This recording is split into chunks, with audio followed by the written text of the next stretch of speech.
وبركاته إلى حضرة المصطفى سيدنا محمد صلى الله عليه وسلم وعلى أزواجه وذريته بيته خلقه من الأنبياء والأنبياء وأشهد أن صحبه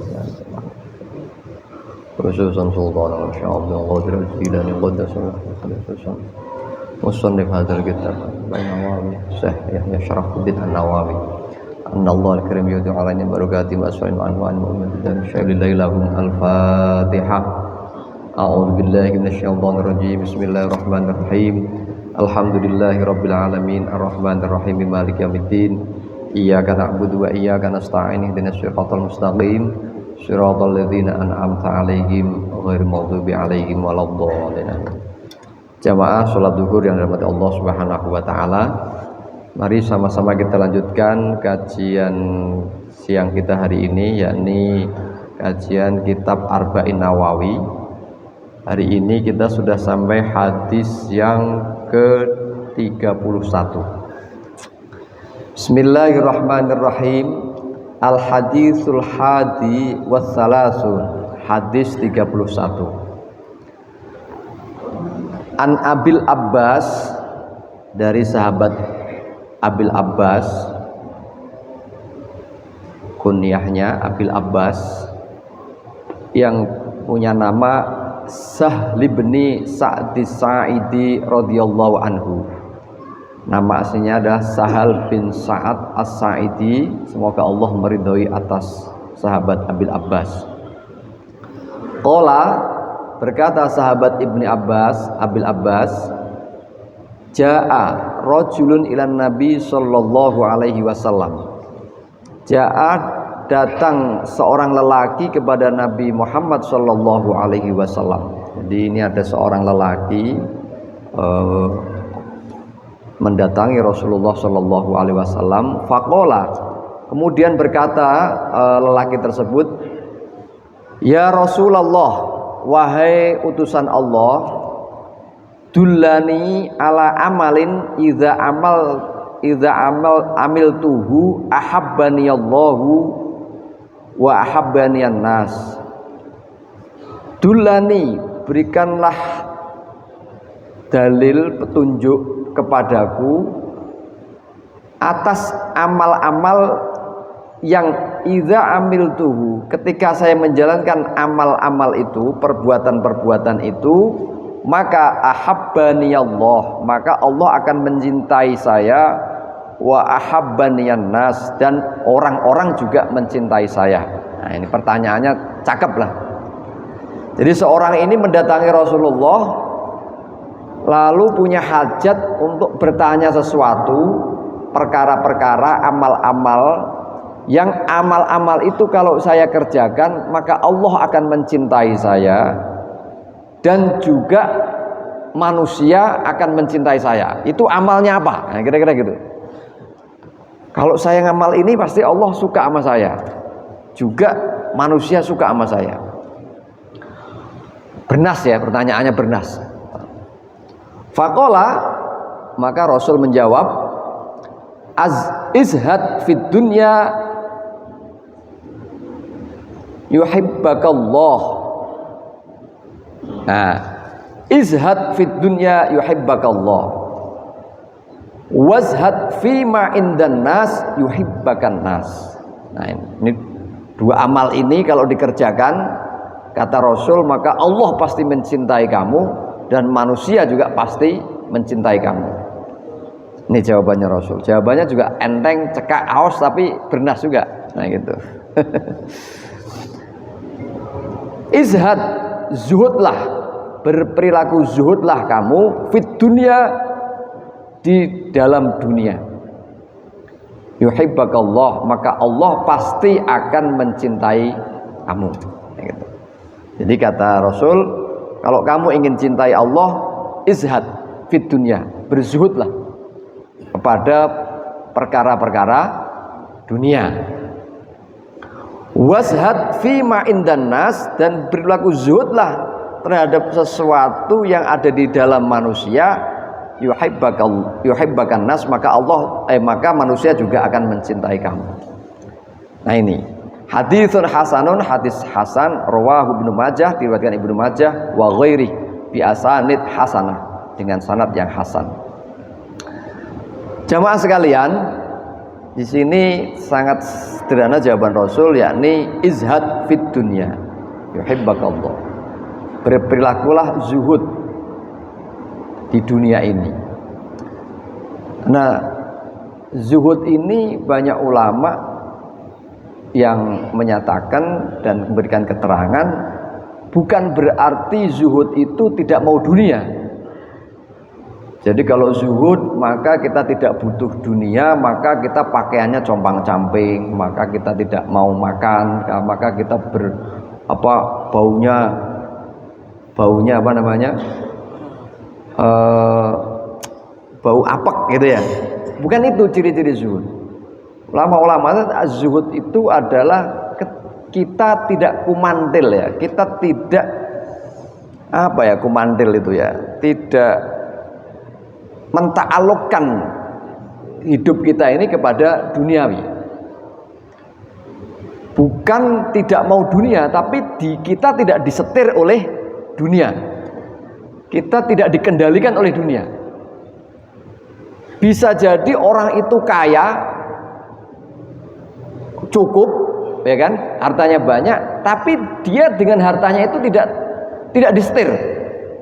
Dia tidak menjadikan hartanya itu ada di dalam hatinya, sehingga dengan harta itu maka di eman kita menjadi rumit hidupnya karena menjaga dunia itu. Tapi kalau dunia itu justru ya banyak, tapi nggak pernah terfikir, oh ternyata harta saya banyak, tidak pernah kepikiran atau bahkan terfikirkan gitu, yang akhirnya hidup ini, pikiran kita ini dipenuhi dunia. Nah itu zuhud. Nah kita bisa jadi cuma hartanya 10.000 atau 20.000, tapi dipandeng terus gitu ya. Nah ini malah nggak zuhud sama sekali.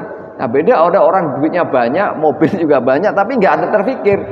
Ada orang butuh kasih, ada orang yang memerlukan kasih. Jadi dia tidak pernah disetir terhadap dia yang menyetir dunia itu. Nih izzat. Kalau hidup kita tidak tergantung itu, tidak kumantil, tidak eman lah terhadap dunia itu, maka kita terkategori orang yang zuhud. Bukan zuhud itu terus tadi pakaiannya kumul, sumpek, ya kan? Bukan itu. Justru orang yang pakaiannya bagus, bersih, enak, tapi perilaku hidupnya sama sekali tidak terkantil dengan dunia itu, enteng. Nah ini kok itu kiai atau ulama artinya banyak. Kalau harta itu mengganggu kiainya, ulamanya, masalah. Tapi kalau itu hanya wasilah dan dia tidak termasalah dengan keduniawiannya, itulah esensi dari zuhud. Nah kalau ini saya senang contoh yang dekat itu ya, misalnya Gus Dur. Allah yang Gus Dur itu dia nggak pernah terbelenggu oleh duniawi itu.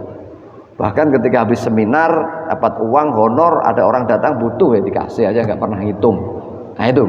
Tapi ada uang juga dia tasarufkan gitu. Jadi dia tidak pernah terbelenggu dengan duniawi ini. Ini zuhud. Maka kalau begitu Allah senang. Pasti Allah senang sama kita. Karena kalau digerojoki rizki, orang ini nggak pernah eman-eman, nggak pernah terus hartanya tuh disimpan, terus merasa itu miliknya. Dia hanya merasa apapun yang dikasih dalam harta ini adalah semata-mata milik Allah Subhanahu wa Ta'ala. Dan karena milik Allah kita hanya mentasarruf. Gak penting gitu kan. Datang pergi. Gak ada upaya kita ini merasa memiliki atas harta itu. Nah itulah yang dinamakan zuhud. Sekali kita memiliki, ya udah selesai. Allah tidak lagi cinta, kita kayak gitu. Zuhud artinya kita nggak kumantil, nggak kumantil itu apa yang pas di bahasa Indonesia itu? Nggak kemantil lah, itu aja yang paling pas itu menurut saya itu terhadap harta. Yang kedua, wazhad fi ma indan nas. Kamu juga zuhud terhadap sesuatu yang ada pada diri manusia. Maka ini rumus untuk dicintai manusia ini. Yuhibbakan nas. Kalau tadi ya urusan Allah. Kalau kamu mau zuhud terhadap apa yang ada di dalam diri manusia, juga pasti manusia itu akan mencintai kamu. Contohnya gini, contohnya ya, zuhud fima indakan nas. Ustaz Tondo ini kaya, lalu setiap kali sesuatu itu saya kepemilikan gitu loh, penginan gitu. Nah, itu pasti Mas Tondo juga malas. Siapa yang datang? Ustadz Sultan. Kalau nggak minta duit ya minta barang, ya minta apa-apa gitu, ya enggak? Karena kepemilikan, tidak zuhud.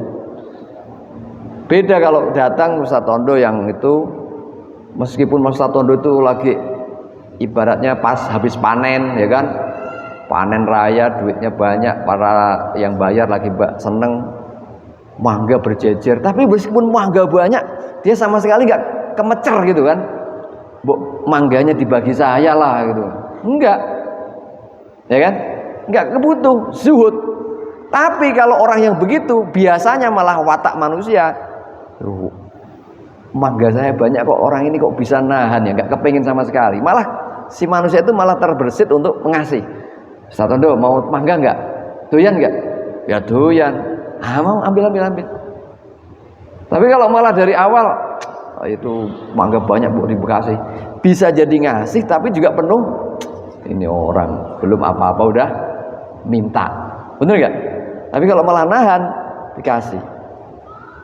Saya ini kesini disuruh apa, lillahi ta'ala, wah orang itu kok bagus ya, saya perintah nggak pernah ngeluh, nggak pernah apa, ya kan? Nah justru itulah orang menjadi cinta karena zuhudnya kita.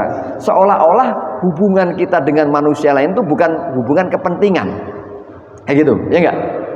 Nah sekarang kan kalau kata media itu kan, kalau di politik yang ada adalah kepentingan yang abadi kan gitu ya. Tidak ada yang pertemanan yang abadi. Nah di dalam yuhibbakan nas itu, kalau kita bebas konflik kepentingan, maka insya Allah yuhibbakan nas. Karena kita nggak pernah berhitung transaksi pada manusia itu, tidak transaksional. Nah kata Rasul, kalau izhad fima indan nas yuhibbakan nas, pasti manusia itu akan mencintai kita kalau kita bisa mengindahkan itu. Karena apa? Yang adalah pertemanan, yang ada tidak transaksional kepentingan. Jadi kita dihubungkan oleh asas kemanusiaan itu. Nah ini hadis ke-31. Saya kira itu ya untuk materi hadis ini. Mudah-mudahan Allah memberikan rahmatnya pada kita semuanya, dan kita bisa menjalankan apa yang menjadi dawuh-dawuh, perintah-perintah, amal-amaliyah dari Rasulullah Shallallahu Alaihi Wasallam. Demikian, ihdinas siratal mustaqim. Allahumma fiqna kamit thoriq. Assalamualaikum warahmatullahi wabarakatuh.